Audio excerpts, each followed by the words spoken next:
Hey everybody, Tyler here for your last unit preview for economics. This is unit 4, personal finance. Let's jump right into it. We are doing about 5 or 6 lessons beginning at the end of April or the beginning of May during semester 2. This is going to really depend on your scope for how you have taught your class so far, what lessons you've done, how you've planned out the humanities investigation, and other things like that. It's really going to determine when you can start this unit. Also considering things like STAR testing, depending on which grade level you teach, and finals for seniors, which will be usually about a week earlier than everyone else. So you'll lose your seniors there at the end. So think about your personal scope. Personally, I tried to make as much time for personal finance as possible. I might end up having about 6 or 7 lessons, just because this is a really important topic to me, and it's also something that I really think is important for kids. So I'm trying to really clear some time for it. I thought this kind of related to orientation in time and space because we consider personal finance, we often fail to think long term. Personal finance is actually much more psychology and behavior than it is math. So I don't want kids to be scared of investing or debt or credit or things like that because it sounds like a math problem. I want them to recognize that your behavior and your psychology is the reason that people overspend on credit cards or go to a $250,000 college they can't afford, or in their case, maybe buys the bag of chips every day when really there's other stuff they should be spending that money on. It's all about that gratification, that instant gratification, really, and the behavior and psychology of the way humans operate. So that's personal finance. With a statement of inquiry, we should make choices now to plan for the future. That hits on almost every topic. You can't just be unintentional about your personal finance. You've got to really think about it and plan it. So simple things, we're talking about budgets, we're talking about insurance, we're talking about bank accounts, credit cards. Why is it better to start saving at a younger age? That's the concept of compound interest that's going to increase exponentially over time. Why should we avoid credit card debt and loans? This is not to say we should completely avoid these things, but what are some reasons why we should aim to minimize our debts? Why is insurance different than investments? The purpose here is insurance is not designed to be an investment. Insurance is designed to be a safety net to protect you from things that you could not afford to handle yourself if they were to happen to you. Whereas an investment is about long-term future planning for some end goal that you want, like retirement or a house or your kid's college fund. And debatable, is it better to live in the moment or plan for the future? That actually might be a conceptual question, but I think you could have a pretty healthy debate about that. Some people might not see the value of personal finance. They might say, I'll be dead anyway. Why does it matter? I have a friend who talks like that. No man in his life ever lived past age 55, so he's convinced he's dead by 55. He's living his life in the moment right now. That's just how he's choosing to do it. And is it appropriate to take out significant amounts of loans to go to the best college you can get into? This will be really, really powerful for some of our seniors who have already started to make those choices, as well as our sophomores and juniors. We're going to go ahead and skip through most of this. It's some of the stuff that we've seen before. We are still reading, we're still analyzing, we're still drawing conclusions, we're still comparing causes and effects, and personal finance specific, we're going to create personal budgets based on income and expense trends. That's the new skill we're learning today, or this unit. The most logical connection might seem like it's math, but I chose art for this one because personal finance is more behavior and psychology. What we spend money on, who or what we serve through our accumulation of wealth, these are all forms of expression. Art is expression. And the way we spend our money is expression. Our financial choices are a statement about who we are. Okay, don't panic, but here for the assessments, I created sort of, just because of the timeline that we're dealing with at the end of the school year, the end of the semester, we're losing our seniors a week early. The reason that I created the assessments in this way is to hopefully serve all the different needs that you guys might have based on how you're running your class and how your school context is. So I created sort of a menu of options that kids could choose from. In my class last semester, I didn't give them the menu. I personally chose the 2 projects that we're going to do, but you could totally do this menu option where you say, hey kids, pick 2 of these or 1 of these, and that's your summative assessment grade, and they get to choose. All of these projects came from a source called Next Gen Personal Finance, which we'll go over in detail in just a minute. It's a really, really incredible source. Something I personally might try this semester, though, is rather than a menu of options, have them create their own financial plan. And so this document probably needs some modifications to fit your needs, and I know I'm going to have to modify it as well. But I found this online somewhere. I forget exactly where it came from. I have the PDF as well right here. But basically, kids are going to build their own financial plan. It has all the steps. You could choose to align this with a particular class period and revisit it, or you could have them do it all in one day, make it one big thing. Whether or not you do this personal finance, this financial plan that I'm showing you right now is really going to depend on how deep into some of these topics you're going to go. So in my unit plan, you will see that we talk about SMART goals, we talk about budgeting, we will talk about assets and liabilities and net worth. And so as I hit on these topics, I will probably have them work on this financial plan as we go. And by the end of the unit, they've built themselves a wonderful, beautiful financial plan in which they could imagine some future life for themselves. Moving right along, there are your rubrics. Okay, so the lessons I chose to split this up into was lesson 1 is budgeting and goals, 2 is banking, 3 is debt and credit together. You may want to turn this into 2 lessons if possible. Do like debt and loans one day, credit and credit scores another day. That's what I did last semester. I'm just not able to do it this semester. The reason being is there are about 4 EOC questions on credit and debt, so it might benefit you to have that in 2 separate days. Lesson 4, investing. Lesson 5, risk and insurance. And then lessons 6 and 7, sorry, that should say 7 right there, are optional FAFSA college, and if you have time, taxes. Again, you can run this however you want. This is just my plan based on the constraints that I have at my school specifically. So let's take a look at just a few of these resources. I would say I used a pretty nice mix of Federal Reserve materials and Next Gen Personal Finance. Really incredible source. So several of these Google Docs that you see are from Next Gen Personal Finance. Those are all the docs. And then obviously this is from the Dallas Fed. This is from the Dallas Fed as well. My entire lesson 1 was created by the Dallas Federal Reserve. So easy peasy. I'll go into more detail about these when I show you Next Gen Personal Finance because that's where most of this stuff lives. Let's go ahead and jump down to the actual lessons, and then I'll come back and show you the resources. So lesson 1, goals and budgeting.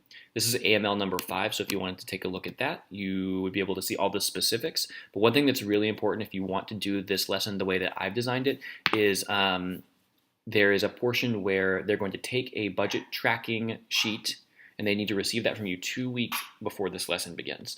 That way they have 2 weeks to write down every single expense that they spend. Chips from 7-Eleven, food at lunch, new shoes, something for a gift for a friend. They're going to write down every single expense. They're going to track it. And during this lesson, you're going to introduce to them goals and you're going to introduce budgets. And they're going to actually use those expenses to build a budget for the next month. All right, so let's take a look at the actual document here that you're going to give kids if you choose to do the lesson this way. So this is the document from the Federal Reserve, from the Dallas Fed specifically. And it's a budget to save. It deals with goals, specifically SMART goals, and then it also shows students how to create a budget using their own expenses. So this is the teacher guide. This is posted along with the AML for this lesson that I created, which you're going to actually give kids 2 weeks in advance of this lesson. So sometime during Unit 3 is this handout right here. You can modify this. You can use this one exactly. It doesn't matter to me. But basically, this is the handout that they will use to track every single expense for 2 weeks or 2 or 3 weeks. And then they will use this to create their budget during class with you. So make sure for this lesson to be successful, you have had the students track their own expenses for at least a couple of weeks. Otherwise, creating their own budget isn't going to make a lot of sense because they may not have context for how much money they actually spend. Moving on to lesson 2, that's banking. Earlier in some of the previous units, I believe unit 2 specifically, there was a section on banking and the different type of bank accounts.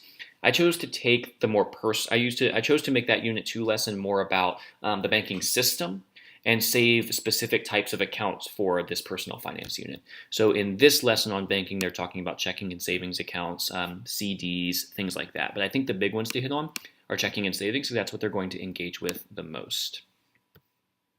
In lesson 3, debt and credit, like I said, it might benefit you to separate these into two separate lessons. That way you can do loans and debt in one day, credit and credit scores in the other day. The big points you're going to want to hit here are the components of a loan, making sure that kids understand interest rates. That interest rate is the extra amount that's charged to you, or the fee that you pay to borrow money. Interest is the cost of money. Money is not free. Money costs something. It also will benefit you to explain or in some way have kids discover that interest rate isn't always bad. Interest rate isn't just what you pay on a loan or what you pay back on your credit card. Interest is what you earn during investment when you have an investment as well. So when you get to lesson 4 for investing, you're also going to talk about interest again. And so you want to make sure kids understand that with a loan, debt works against you. Interest works against you. But with investments, debt, interest works for you. This activity right here, do-it-yourself debt relief, is from Next Gen Personal Finance. I will show you guys that one. It was super fun. Lesson 4, stocks, bonds, mutual funds. I think sorry about that. Mutual funds are a collection of many different investments all in one. I will update that and fix it for you. Mutual funds are a collection of many different investments all in one. And very safe, diverse way to invest. You'll want to talk about diversity as well. The activity here is joining the market. Kids had a lot of fun with this one. Basically, it allows them to make different decisions to buy and sell stock of a certain company based on the different news that they receive. Lesson 5, risk and insurance. The big takeaway for risk and insurance is you should only insure yourself against things that you couldn't afford to pay for on your own, like your house burning down. So there's an activity, I believe it's from Next Gen Personal Finance, that actually allows you to categorize what things would you buy insurance for and what would you not. Lesson 6, college planning. I may not do this lesson. The main reason being my school has a really strong RTC team, Road to College team, and they have entire classes dedicated to this. I'm sure all of our campuses do. And in that class, they really, really hit the main points about the FAFSA and about college planning way better than I could do. And I've actually worked with that team to do some of the things that they do in their class. And so I feel comfortable skipping over this in my unit. Depending on your school context, you might want to make that decision for yourself as well. And last is taxes. Taxes is something I think they definitely should go over. You could run this lesson either way. You could run it up like these are the types of taxes, or you could actually show students how to file their own taxes using the 1040EZ or something like that. I believe Next Gen Personal Finance also has some killer options for that. Alrighty, the last thing I have to show you is one of my favorite resources in all of economics. It's called Next Gen Personal Finance. I found it just by chance, just by Googling different things over the summer.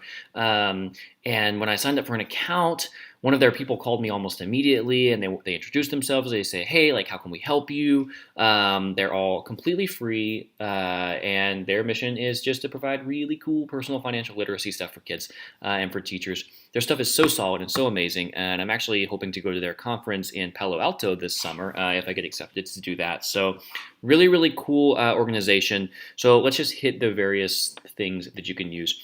I will say most of my personal finance curriculum is from these guys right here. So you can sort of like build your own situation based on what your needs are. As you can see, they have it split into units. That's these right here below. So checking, saving, credit, budgeting. Those are all the units. But they also have, if you teach the class an entire semester, which we don't, but if we did, there's an 8-week course, and then an 18-hour and an 8-hour workshop. So this all kind of came around in the past 6 months. This wasn't here when I planned the economics units for semester 1. So now, depending on, if you think about it, during the course of the 5 or 6 lessons that we have available for personal finance, we have 90 minutes times 5 or 6 lessons. We've got somewhere between 8 and 18 hours of time to spend on this. And so I think that the way they've got this set up is going to be really beneficial for those of us teaching personal finance. I'm going to hit the 8-hour workshop really quick because I think it's the most concise. And there you go. It's Crash Course. It's placed on hour-long blocks with each lesson lasting either an hour or 2 hours. And it doesn't contain any tests or quizzes, so that's something we'd obviously have to work in. We can check out the workshop map. All their stuff lives on Google Drive for the most part, so very easy for all of us who are pretty familiar with Google. Here we go. broken down by the hour. They've got debt and credit, credit scores. They've got car leasing, which we may not do that one. We may want to replace that with something else. Basics of taxes. Love this. 2 hours on investing and 2 hours on budgeting. Just some really, really solid stuff. So, for example, let's check out debt and credit because we're all definitely going to do that. So you open the Google Drive, and the way they have it set up is it's not so much a typical lesson plan. It's more of a collection of activities, a menu of activities, and infographics, videos, things like that that you can choose from. You can choose to use or not use. So what they've done is they've done a lot of the work of pulling together all the resources from all across the internet, from the Federal Reserve, from other organizations that do personal financial literacy. They put it all together in to one document for you, which is really, really cool. So we can look at this video, for example. Credit card explained. Oh. Everyone knows these plastic things called credit cards. They're fast. So you might take a look at this, decide whether you want to use it or not. And if you do, they've even got some questions already prepared that you could use to debrief that video. Let's jump back to the main page. Let's look at some of the other things as well. So that's the 8-hour workshop. You've got the semester course. You've got units. Let's look at units. They're much more involved, obviously, because there's more time. So in the same vein, let's look at credit again. They've got it broken down. Credit basics, intro to credit cards, understanding loans, student loans, mortgages, and then an entire plan that you can look at and an actual assessment. So as you can see, it's unlocked for me. I believe you have to have an account to have this unlocked for you as well. Boom, there you go. Types of credit unit test right there. Use or not use, whatever you want. Really, really cool resource. Something else they have that's super great is the projects, the activities, and the case studies. So let's look at activities first. These are also connected. So you've got activities, and it kind of connects it all together for you. Let's go back to credit, even though we could have done it from the last page. Okay, interactive, apply for a personal loan. What interest rates are people paying? Let's look at the, should they open a credit card? That's a good one. Analyze.